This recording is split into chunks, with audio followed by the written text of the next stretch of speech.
আগুনটা কেমন লাগলো? আমি ছিলাম না ঘরে, আমি সব নিচের বাড়ি থেকে বলে আগুন লাগিয়ে আইছে আর কি।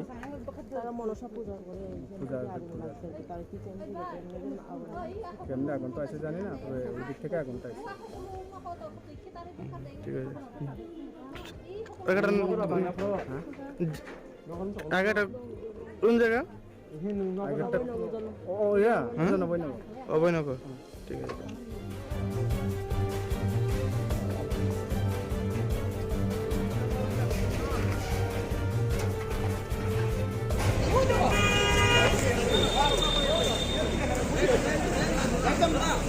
ना हुआ है तो वो वहाँ पे अभी हमारे पास तो कोई कंप्लेंट नहीं आया है। जहाँ पे ये लोग आप बता रहे थे जो तोड़फोड़ वो हुआ है, आज तुरंत हम लोग पहुँच गए वहाँ पे।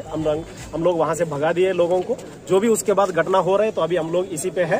जो केसेस आएगा, कंप्लेंट्स आएगा, उसके खिलाफ हम लोग कार्रवाई करेंगे। सर अभी जो शहर की हालत परिस्थिति अभी नियंत्रण में है। तो जैसे अभी देख रहे हैं हम लोग, तो दूसरा पार्टी भी चला गया। जो अभी कुछ लोग जो इसमें वायलेंस में इंडल्ज किया हुआ है उनको पकड़ने से पूरा शांत हो जाएगा। सर शहर के आसपास जितनी भी इलाका है वहाँ पे क्या आज रात को, मतलब अभी शहर का जो हालत है, आज रात को पुलिस अपना काम करेंगे, नाका रहेगा वहाँ? नहीं, हम लोग जैसे मैंने आपको ऑलरेडी बता दिया है, हम लोग ऑलरेडी 100 एक्स्ट्रा फोर्स को मंगाया। अगर जरूरत पड़े तो उससे भी ज्यादा हम लोग मंगाएंगे। तो हम लोग सिचुएशन को पूरा अभी कंट्रोल है, कोई दिक्कत की बात नहीं। थैंक यू, धन्यवाद।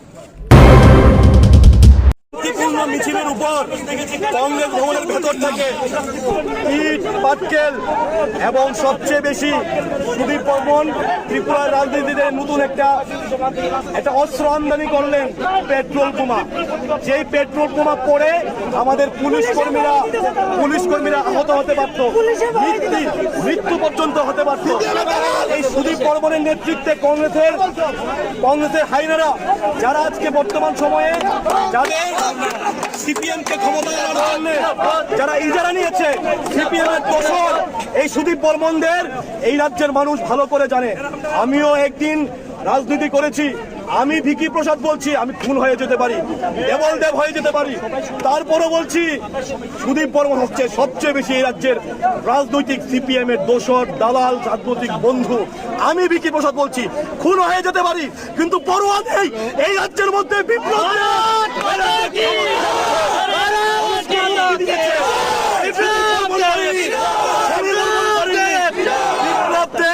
বিপ্লব দেব নরেন্দ্র মোদী এই রাজ্যের মানুষকে মুক্তি দিয়েছে, স্বাধীনতা দিয়েছে।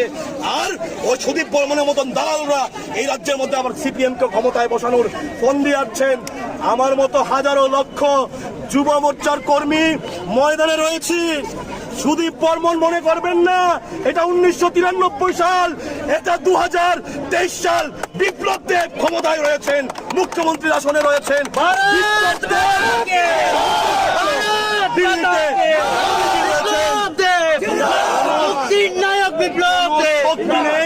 কোন শক্তি নেই 2023 সালে বিজেপিকে দ্বিতীয়বারের জন্য ক্ষমতায় আসা থেকে রুখতে। কোন শক্তি নেই, কারণ আমাদের মতো নিষ্ঠাবান, আমরা যারা বিরোধী দল করতে গিয়ে মাথার মধ্যে আলাদা প্লেট লাগানো আছে। আমি জানি সিপিএমটা কি। এই রাজ্যের শত শত কংগ্রেস কর্মী খুন হয়েছে, আর ওই কংগ্রেস আজকে সিপিএম এর দোসরগিরি করতে ময়দানে নেমেছে। আমরা বলছি আমরা 2023 সালে দ্বিতীয়বারের জন্য আবার বিপ্লব কুমার দেবের নেতৃত্বে বিজেপি সরকার গঠন করবে। কংগ্রেসীদের, সিপিএমদের, তৃণমূলীদের ক্ষমতা যদি থাকে আমাদেরকে রুখে দেখাক। পেট্রোল বোমা ছেড়ে গুলি মেরে সন্ত্রাস করে ইট পার্ক মেরে আমাদেরকে রোখা যাবে না। অনেকেই আহত হয়েছে। সুদীপ রায় বর্মন ভেতরে বসে কংগ্রেস ভবনের ভেতরে বসে নীল নকশা টাটছেন। কোনোভাবেই তার সফল হতে আমরা দেব না। আমি দায়িত্ব নিয়ে বলছি, আমি যুব মোর্চার একজন কার্যকর্তা হিসেবে বলছি, কংগ্রেসের ভবিষ্যৎ এই রাজ্যে অন্ধকার। সিপিএম এর ভবিষ্যৎ এই রাজ্যে অন্ধকার। বিগত 2 দিন আগে আস্থা বলে দেখেছেন না, যারা দীর্ঘদিন 25 বছর ক্ষমতায় ছিল, 7 থেকে 8 হাজারের বেশি মানুষ আনতে পারেনি। ওই সিপিএম কে ক্ষমতায় আনানোর জন্য সুদীপ বর্মন ইজারা নিয়েছেন। এই ইজারা কোনোভাবেই সফল হতে আমরা দিচ্ছি না। উনাকে গ্রেফতার করতে হবে, দৃষ্টান্তমূলক শাস্তি দিতে হবে। কংগ্রেস ভবন থেকে পেট্রোল বোমা নিক্ষেপ করা হয়েছে, মৃত্যু পর্যন্ত হতে পারত পেট্রোল বোমা পড়ে।